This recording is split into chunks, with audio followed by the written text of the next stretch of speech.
Space shuttle accident एक ऐसा सच है जिसे झुठलाया नहीं जा सकता, क्योंकि चाहे टेक्नोलॉजी और साइंस कितनी भी तरक्की कर ले, डिवाइसेस को कितना भी सुरक्षित किया जा सके, लेकिन अंतरिक्ष यात्रा में जोखिम हमेशा रहता ही है।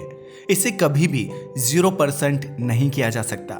लेकिन क्या आपने कभी सोचा है कि कोलंबिया स्पेस शटल हादसा, challenger space shuttle accident, Soyuz 11 accident या फिर सोयूज 1 एक्सीडेंट ही क्यों ना हो, ये सारे अंतरिक्ष हादसे आखिर अंतरिक्ष से लौटते वक्त ही क्यों होते हैं? वाकई ये काफी हैरानी की बात है, लेकिन इसके पीछे की वजह जानकर आप हैरान रह जाओगे। अगर बात की जाए अंतरिक्ष मिशन की, तो इसमें ना जाने कितने वैज्ञानिकों की जिंदगी भर की मेहनत लगी होती है, पर फिर भी आए दिन ना जाने कितने हादसे होते हैं और कुछ नया खोजने की चाहत रखने वाले लोग अपनी जान से हाथ धो बैठते हैं। हालांकि अंतरिक्ष मिशन के दौरान हादसे कई कारण से हो सकते हैं, मगर अंतरिक्ष से लौटते समय जो हादसे देखने को मिलते हैं, एक तो उनकी तादाद सबसे ज्यादा होती है और दूसरा उसके पीछे रिस्पॉन्सिबल होते हैं कई ऐसे फैक्टर्स जिनको नजरअंदाज नहीं किया जा सकता। वास्तव में स्पेस से लौटते समय इतने ज्यादा हादसे इसलिए देखने को मिलते हैं क्योंकि उस समय टेक्निकल चैलेंजेस एंड रिस्क्स सबसे ज्यादा होता है। अगर बात की जाए अंतरिक्ष से लौटते वक्त इन हादसों के पीछे रिस्पॉन्सिबल मेन फैक्टर्स की, तो ये technical, physical and human factors का परिणाम होती है। लेकिन इन हादसों को समझने के लिए हमें spacecraft structure, the complexity of space travel और धरती पर वापस री एंट्री के दौरान पैदा होने वाले डिफरेंट चैलेंजेस पर ध्यान देना होगा। तभी आप समझ सकेंगे कि आखिर स्पेस से लौटते समय ही हादसे क्यों होते हैं। अगर बात की जाए अंतरिक्ष से लौटते वक्त होने वाले हादसों के सबसे पहले रीजन की, तो वो है अंतरिक्ष यात्रा के बाद atmospheric re entry. Atmospheric re entry की बात की जाए तो जब अंतरिक्ष यान धरती के वायुमंडल में एंटर करता है तो ये बहुत तेज स्पीड में होता है। इसकी स्पीड इतनी ज्यादा तेज होती है कि आप अंदाजा भी नहीं लगा सकते, मगर इस स्पीड के कारण एक्सेसिव फ्रिक्शन जनरेट हो जाता है और स्पेसक्राफ्ट पर एक्सट्रीम हीट पैदा हो जाती है। हालांकि ऐसी सिचुएशन का साइंटिस्ट पहले ही ध्यान रखते हैं और स्पेसक्राफ्ट में हीट शील्ड का निर्माण करते हैं, लेकिन अगर हीट शील्ड में कोई प्रॉब्लम हो तो टेम्परेचर का मैनेजमेंट सही से नहीं हो पाता, जिसकी वजह से स्पेसक्राफ्ट या तो जल जाता है या फिर नष्ट हो जाता है। कुछ ऐसा ही कल्पना चावला के साथ भी हुआ था, जिसके कारण भारत के एक होनहार वैज्ञानिक ने अपनी जान गंवा दी थी। वैसे हम आपको बताते चलें, आज तक जितने भी स्पेस एक्सीडेंट्स हुए हैं उनमें सबसे ज्यादा रिस्पॉन्सिबल एटमॉस्फेरिक री एंट्री ही होती है। तभी तो वैज्ञानिक सबसे ज्यादा ध्यान इस री एंट्री का ही रखते हैं।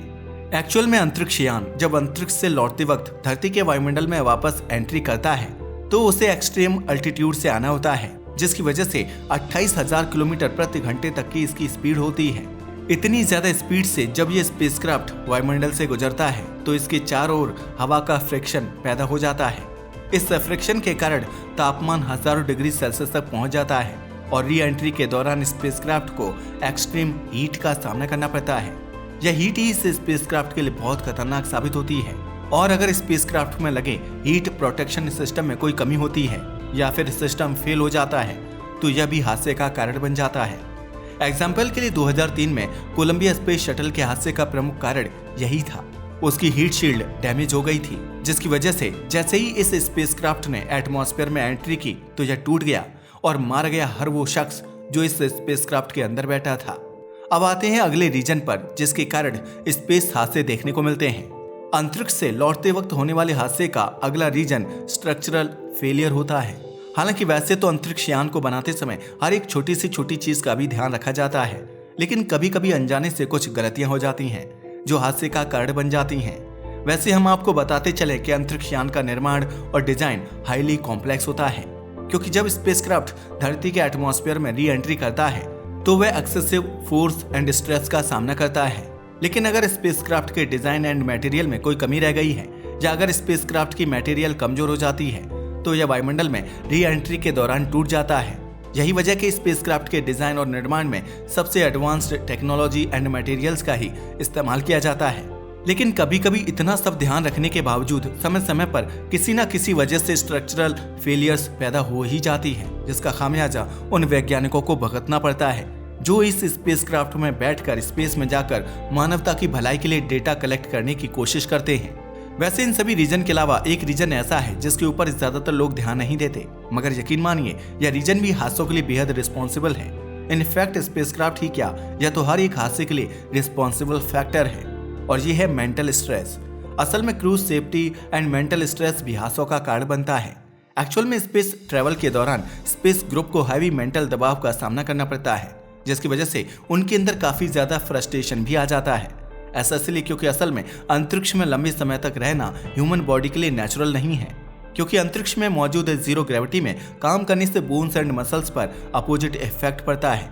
यही वजह है कि जब एस्ट्रोनॉट स्पेस से लौट रहे होते हैं तो उनके शरीर पर फिजिकल एंड मेंटल दोनों प्रकार के दबाव होते हैं। साथ ही उन्हें री एंट्री के दौरान एक्सट्रीम ग्रेविटी का भी सामना करना पड़ता है, और अगर इस दौरान कोई टेक्निकल प्रॉब्लम होती है तो चालक दल के लिए सिचुएशन को हैंडल करना बहुत डिफिकल्ट हो जाता है, और ये भी हादसे का एक मेन कारण बन जाता है। हालांकि वैज्ञानिक इस फैक्टर को बाकी फैक्टर की तरह कंसीडर नहीं करते, मगर यह भी एक मेन फैक्टर है।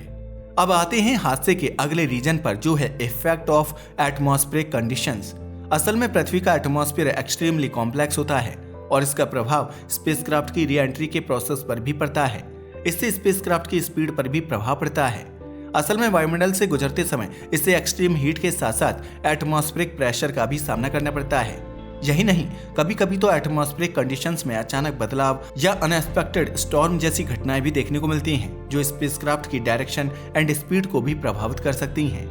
ऐसी सिचुएशन में यदि स्पेसक्राफ्ट का नेविगेशन और कंट्रोल सिस्टम सही ढंग से काम नहीं करता तो फिर हादसे को कोई नहीं टाल सकता, या फिर यूं कहें कि हादसे की संभावनाएं ज्यादा बढ़ जाती हैं। यही वजह कि माना जाता है कि एटमॉस्फेरिक कंडीशंस भी हादसों के लिए पूरी तरह से रिस्पॉन्सिबल होते हैं। वहीं अगर दूसरे रीजन की बात की जाए तो वो है कॉम्प्लेक्स सिस्टम्स ऑफ स्पेसक्राफ्ट। असल में स्पेसक्राफ्ट में कई कॉम्प्लेक्स सिस्टम होते हैं, जैसे कि navigation system, life support system and communication system. हालांकि ये सभी सिस्टम्स एस्ट्रोनॉट्स के हर फेज में काम करती हैं, मगर री एंट्री के दौरान तो ये और भी इम्पोर्टेंट हो जाती हैं, और यदि इनमें से कोई भी सिस्टम सही ढंग से काम नहीं करता तो यह स्पेसक्राफ्ट के ग्रुप के लिए घातक हो सकता है। विशेषकर कम्युनिकेशन सिस्टम, जो धरती पर मिशन कंट्रोल के साथ संपर्क बनाए रखने में हेल्प करती है। री एंट्री के दौरान वायुमंडल के कारण डिसरप्शन ऑफ कम्युनिकेशन हो सकता है, जिससे निर्णय लेने में देरी हो सकती है और एक्सीडेंट्स भी हो सकती है। इसलिए स्पेसक्राफ्ट में मौजूद कॉम्प्लेक्स सिस्टम को थोड़ा सा लिबरल बनाने की जरूरत है, ताकि टाइम पर इन्हें मॉडिफाई किया जा सके।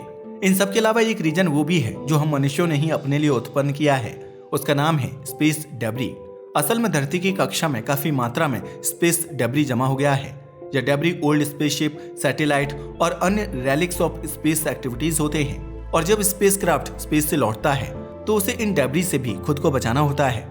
हालांकि अंतरिक्ष एजेंसी इन मलबों से बचने के लिए योजना बना लेती हैं, लेकिन कभी कभी यह मलबा प्रवेश के दौरान स्पेसक्राफ्ट को टक्कर मार सकता है, जिससे स्पेसक्राफ्ट को नुकसान हो सकता है। इनफैक्ट कभी कभी तो इससे भयंकर हादसे भी हो सकते हैं। हालांकि इसके अलावा टेक्निकल एंड ह्यूमन एरर्स भी इसके लिए रिस्पॉन्सिबल हैं। हालांकि सभी चीजों को ध्यान में रखकर ही स्पेसक्राफ्ट को बनाया जाता है, मगर टेक्निकल एंड ह्यूमन एरर्स भी अंतरिक्ष यान हादसे का एक प्रमुख कारण होती है। असल में ये बात सच है कि स्पेस ट्रैवल के हर फेज में एक्सट्रीम कॉशन की आवश्यकता होती है। कई बार मिशन के दौरान किसी टेक्निकल सिस्टम में भी कमी हो जाती है या चालक दल से कोई त्रुटि हो जाती है जो हादसे का कारण बनती है। एग्जाम्पल के लिए, यदि नेविगेशन प्रणाली में एरर होती है या चालक दल री एंट्री के दौरान सही समय पर सही निर्णय नहीं लेता तो वो गलत एंगल से एटमॉस्फेयर में प्रवेश कर जाता है, जिससे हादसा हो सकता है। अगर बात की जाए अंतरिक्ष यान से लौटते वक्त होने वाले हादसों की, तो इसमें सबसे ज्यादा फेमस है कोलंबिया स्पेस शटल हादसा, जिसमें एक भारतीय मूल के अंतरिक्ष यात्री को भी अपनी जान गंवानी पड़ी थी।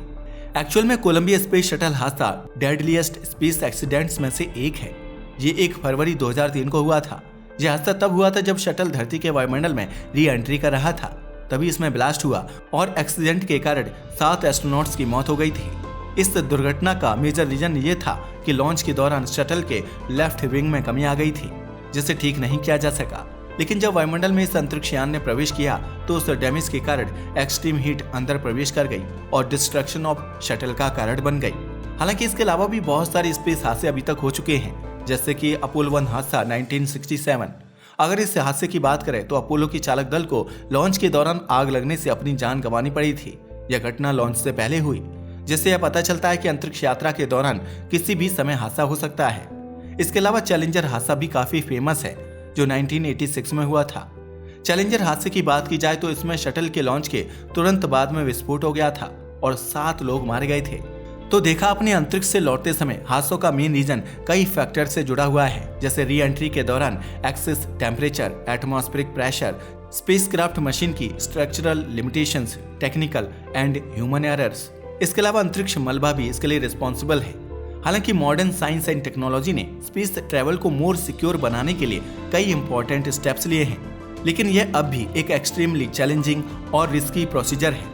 हालांकि हर मिशन के दौरान multiple tests and security measures किए जाते हैं, लेकिन फिर भी complexity of space travel and its various dangers को देखते हुए चांसेस ऑफ एक्सीडेंट्स को पूरी तरह से समाप्त किया जाना पॉसिबल ही नहीं है।